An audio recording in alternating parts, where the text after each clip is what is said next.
Chapter है जैव प्रक्रम तुम लोगों का। और जैव प्रक्रम में भी कहा है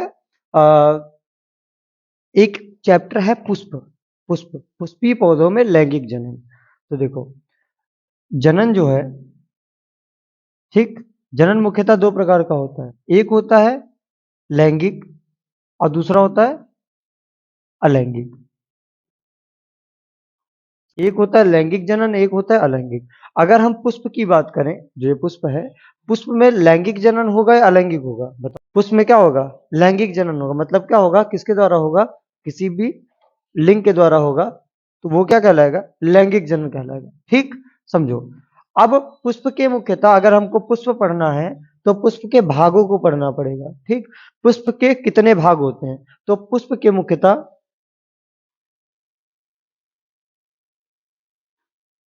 कितने? 4 भाग होते हैं। देखो, पहला, अगर हम पहले की बात करें तो पहला क्या होता है? बाह्य दलपुंज बोला जाता है। ठीक, दलपुंज नाम है इनके पुंज। दूसरा क्या होता है?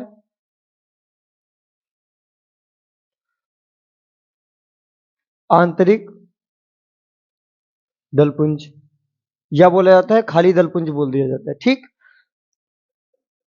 तीसरा होता है, क्या बोला जाता है? पुमंग, या बोल दिया जाता है इसको पुंकेसर।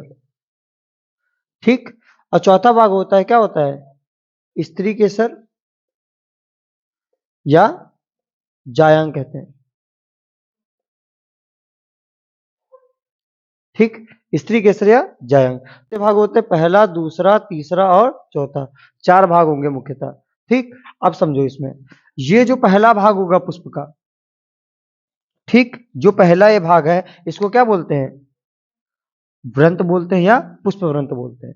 अच्छा, जो ये भाग है, ठीक, ये ग्रीन कलर का पौधे में पाया जाता है। जो जितना भी भाग है क्या पाया जाएगा? ग्रीन कलर का। ठीक, सबसे पहले अगर पुष्प में कुछ विकसित होता है तो यही भाग होता है। ठीक, व्रंत के बाद। ठीक, तो इसको क्या बोलते हैं? क्या बोलते हैं? बाह्य दलपुंज। ठीक, बाह्य दलपुंज। अच्छा, जो पूरे, जिसपे पूरा पुष्प आश्रित होगा, ये जो भाग है जिसपे पूरा पुष्प होगा उसको क्या बोलेंगे? पुष्पासन। पुष्प का जो आसन है उसको क्या बोलेंगे? पुष्पासन बोलेंगे। अच्छा, तो ये वाला भाग जो अंदर वाला भाग है, तो ये क्या है? दल। मतलब ये जितना भी भाग है दल, ये दल कहलाता है। ठीक, अच्छा, अब ये व्रंत हो गया, बाह्य दलपुंज हो गया, और पुष्पासन हो गया, और ये क्या है? क्या है? पुंकेसर।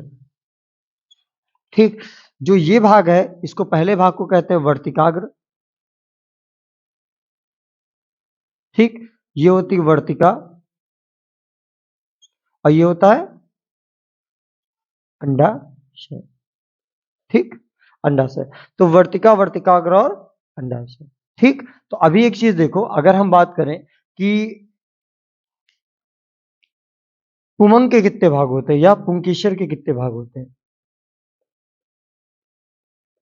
पुंकेसर के मुख्यतः कितने भाग, कौन कौन से?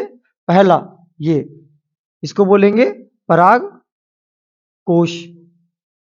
ठीक, और ये जो दूसरा भाग है ये इसको क्या बोलते हैं? पुतंतु। ठीक, तो पहला भाग है पराग कोश, ठीक, और दूसरा भाग है पुतंतु। ये काहे का भाग है? पुंकेसर का। तो इधर क्या देख लेते हैं, स्त्री केसर का कौन सा भाग होता है? स्त्री केसर।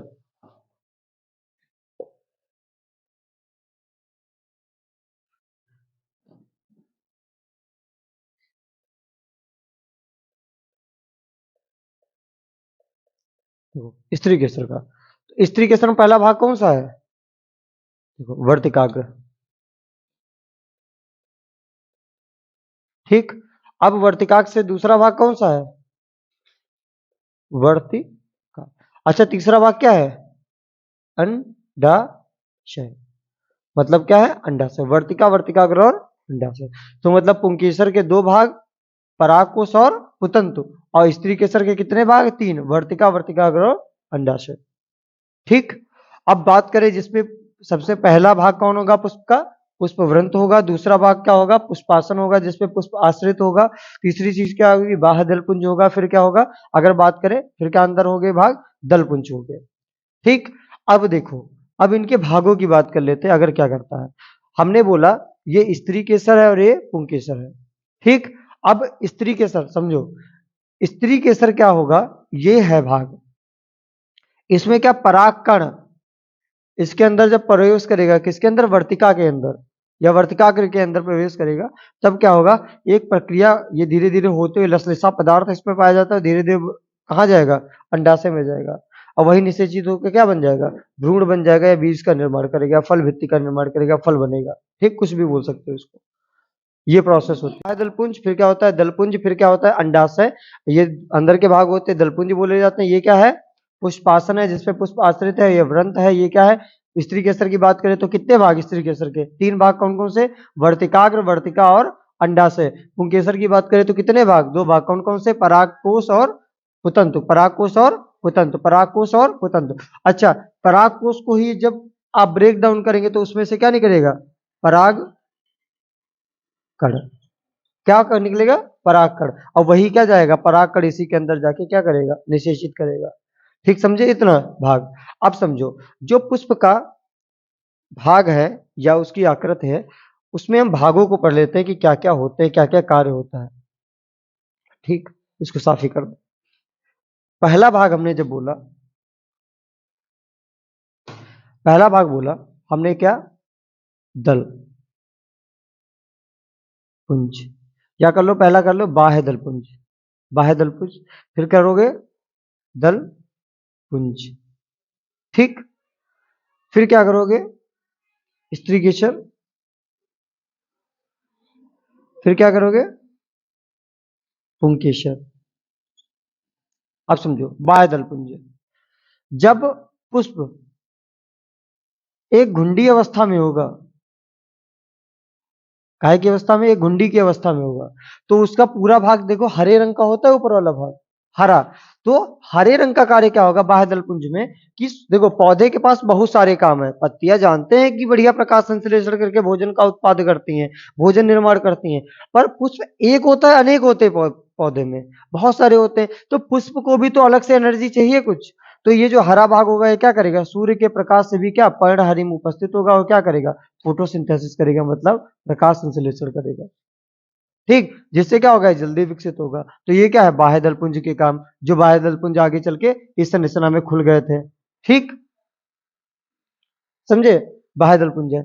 अच्छा, दलपुंज का काम क्या है? जो आंतरिक ये जो डिजाइन बनी होती है पुष्प की, जिसपे होता है ये जो भाग होता है जिसमें खुशबू आती है, तो ये क्या करता है? बाह्य दल, ये सॉरी, दलपुंज क्या करता है? जो कीट होते हैं, कीट होते हैं उनको क्या करता है? अपनी तरफ, कीट को क्या करता है? अपनी तरफ आकर्षित करने का कार्य करता है। मतलब अगर महक आएगी तो क्या करेगा? कीट आएगा उसकी तरफ, पुष्प की तरफ, और उस पे बैठेगा, उससे क्या करेगा? मकरंद चुराएगा। और मकरंद चुराएगा और निकाल के क्या शहद बनाते हैं, जैसे मधुमक्खी है और कोई जीव जैसा भी चाहे। ठीक, तो क्या जलपुंज का काम क्या है? कीटों को अपनी तरफ आकर्षित करना। अच्छा, स्त्री केसर के अभी बताए 3 भाग होते हैं। पहला होता है वर्तिकाग्र, दूसरा होता है वर्तिका, और तीसरा होता है अंडाशय। वर्तिका, वर्तिकाग्र और अंडाशय, 3 भाग हैं। ठीक। अच्छा, पुंकेसर के कितने भाग? 2 भाग। कौन कौन से? पराग, पराग कोश, और दूसरा क्या होता है? पुतंत्र। इतने भाग हो गए। अच्छा, अब वर्तिकाग्र जो है, अब इसमें वर्तिका, वर्तिकाग्र और अंडाशय, ये सब इतनी चीजों का काम क्या है? क्या करना? नए नए पुष्प का या नए, ठीक, पौधे का निर्माण करना। निर्माण करना मतलब ये कार्य क्या करेगा? निर्माण करेगा। ठीक। अब समझो, देखो, बाह्य दलपुंज का काम समझ गए, दलपुंज का, स्त्री केसर और पुंकेसर। अब क्या होता है? जब देखो हमने बोला कि क्या है पुंकेसर में क्या पाया जाता है? परागकोश। तो इसके परागकोश को भी ब्रेक डाउन करोगे तो एक चीज मिलेगी, क्या मिलेगी? पराग कण, पराग कण। अब परागकण वह कैसे करता है, मैं बताता हूं कैसे करता है। क्या होगा जब एक, जैसे एक ये वर्तिकाग्र है ये, ठीक, और ये क्या है, अंडाशय है। क्या करेंगे, बाह्य दलपुंज नहीं बनाएंगे और इसका आंतरिक ऐसे स्ट्रक्चर बना दिए, ये बाह्य, चलो बना देते हैं, बाह्य दलपुंज भी बन गया, ठीक। अब क्या है, इसके आसपास क्या लगे हैं, पराग कण लगे हैं। कोई भी पुष्प देखना ऐसी संरचना उसमें पाई जाती है, ठीक। अब क्या होगा, किसी भी कारणवश, किसी भी कारणवश ये जो परागकण होगा ये क्या होगा, इसके वर्तिकाग्र पे आ जाएगा। लैंगिक जनन है, जब मादा है ये नर है तो आएगा तो है ही, ठीक। तो क्या होगा, ये कण इस पे आ जाएगा वर्तिकाग्र पे, और वर्तिकाग्र के नीचे जो भाग होता है इसको बोलते हैं वर्तिका, और वर्तिका में लसलसी चिकनाई पाई जाती है। वो क्या करेगा, धीरे धीरे इस भाग को कहां तक पहुंचा देगा, अंडाशय तक पहुंचा देगा, और अंडाशय क्या करेगा, नए बीज का निर्माण कर देगा, और इसे क्या होगा, पुष्प से फल का निर्माण हो जाएगा, ठीक। ये प्रोसेस होती है। अब ये जो प्रोसेस होती है इसको क्या बोलते हैं, परागण। क्या बोलते हैं, परागण बोलते हैं, ठीक। ये जो प्रोसेस होती है इसको क्या बोलते हैं, परागण। अब परागण मुख्यतः कितने प्रकार का होता है, हम्म होते कई प्रकार के हैं, मुख्यतः पढ़े जाते हैं वो क्या होते हैं, दो प्रकार के। एक होता है स्वपरागण, ठीक, और दूसरा होता है पर परागण, ठीक। अच्छा, स्वपरागण और पर परागण का मतलब क्या है, जो स्वयं से परागित हो जाए, कैसे, स्वयं से परागित। अब समझो कैसे, जैसे क्या हुआ, ये पुष्प था कोई भी, ठीक, और इसमें क्या था, ये पुंकेसर था, कुछ करना नहीं पड़ा, अपने आप ऑटोमेटिकली क्या हुआ, ये कण क्या हुआ, इस पे आ गया, और क्या हुआ, ये परागित हो गया, बीज का निर्माण हो गया, ठीक, या फल का निर्माण हो गया, तो ये क्या कहलाएगा, स्वपरागण कहलाएगा। क्या कहलाएगा, स्वपरागण। अच्छा, पर परागण का मतलब क्या होता है, दूसरे पर जाकर परागण करना। कैसे, जैसे ये चीज है, एक और पुष्प था, एक और पुष्प था, देखो, एक और पुष्प था। अब पर परागण क्या हुआ, जैसे इसका इस पुष्प का परागकण और दूसरे पुष्प के वर्तिकाग्र पे आके जब निषेचित हो जाएगा तो उसको क्या बोलेंगे, पर परागण। क्या बोलेंगे, जब स्वयं में रहेगा, इसी पुष्प का इसी में परागकण रहेगा तब क्या होगा, स्वपरागण, और जब इस पुष्प का इसमें आ जाएगा, दूसरे पुष्प में आ जाएगा तब क्या कहलाएगा, पर परागण। दूसरे पर परागण मतलब क्या बोलेगा, पर परागण, दूसरे पर निर्भर होकर परागण। इस चीज को समझे, ठीक। पर परागण कुछ प्रकार का होता है, एक होता है वायु परागण, परागण, दूसरा जल परागण, ठीक, तीसरा होता है कीट परागण, और एक चला है कृत्रिम परागण, परागण अभी जो हो रहा है, ठीक, कृत्रिम परागण। अब देखो क्या होता है, वायु परागण का मतलब क्या होता है, जब कोई वायु चली, वायु एकदम तीव्र गति से वायु चली, और क्या हुआ, एक पुष्प का परागण क्या हुआ, उड़ के दूसरे पुष्प के वर्तिकाग्र में पहुंच गया, तो उसको क्या बोलेंगे, वायु परागण। जल परागण, परागण मतलब क्या हुआ, कोई वर्तिकाग्र से क्या हुआ, वो सॉरी वो कोई कण टूटा और क्या जल में गिरा, ठीक, और जल में जब गिरेगा, कोई भी जल में जब कोई चीज गिरेगी और वो क्या होगा, उसी में परागित हो जाएगा, तो क्या बोला जाएगा, जल परागण बोला जाएगा। कोई कीट मकरंद चुराने आया, मकरंद चुराने आया कोई कीट, और क्या हुआ, उसकी बॉडी में कहीं पर भी कोई परागकण फंस गया, ठीक, और वो क्या हुआ, दूसरे पुष्प के पौधे से भी चुराने गया और उस पे बैठा और उसके वर्तिकाग्र पे गिर गया, तो क्या कहा जाएगा, कीट परागण। और आजकल जो कृत्रिम विधियों के द्वारा चला जा रहा है, मतलब वैज्ञानिक विधियों के द्वारा क्या किया जा रहा है, कि जैसे क्या लिया जाएगा, परागकण एक लिया जाएगा और क्या दूसरे पुष्प के वर्तिकाग्र में डाल दिया जाएगा, कृत्रिम वैज्ञानिक विधि द्वारा, उसको क्या बोलेंगे, कृत्रिम परागण। तो ये चार चीजें आपके पेपर में आती हैं कि परागण कितने प्रकार के होते हैं, एक होता है पर वायु परागण, जल परागण, कृत्रिम परागण। तो ये चार नाम हमेशा याद रखना कि यही परागण होते हैं। तो देखो, अब परागण की कुछ पूछ देता है कि अगर हम आपसे पूछे, ये बताओ, पर परागण अच्छा है या स्वपरागण, आप लोग क्या बताएंगे, किसमें ज्यादा लाभ है, बढ़िया कौन होता है, पर परागण बढ़िया होता है, स्वपरागण बढ़िया होता है, हाँ, तुम बताओ, कोई दिमाग से बताना, पर परागण बढ़िया होता है कि स्वपरागण बढ़िया, मतलब फूल किसमें अच्छा निकलेगा,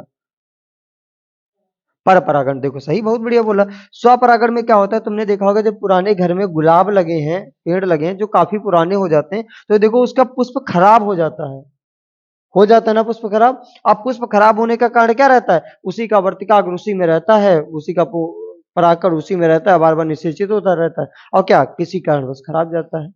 ठीक। अब क्या होगा, पर परागण में क्या होगा, जब एक स्थान से दूसरे स्थान में जा रहा है, तो हो सकता है इसमें अगर कोई पौधे में कोई कमी भी थी, पर दूसरे में गया तो वो कमी दूर हो गई, तो इसको क्या कहेंगे, पर परागण। तो बढ़िया कौन सा होता है, पर परागण। तो कुछ नहीं, चैप्टर में बस क्या हो, नाम याद कर लो, स्वपरागण और पर परागण पूछा जाता है, और इसके अलावा कुछ भी प्रश्न नहीं आते हाई स्कूल की अगर बात करें, 10th क्लास की बात करें।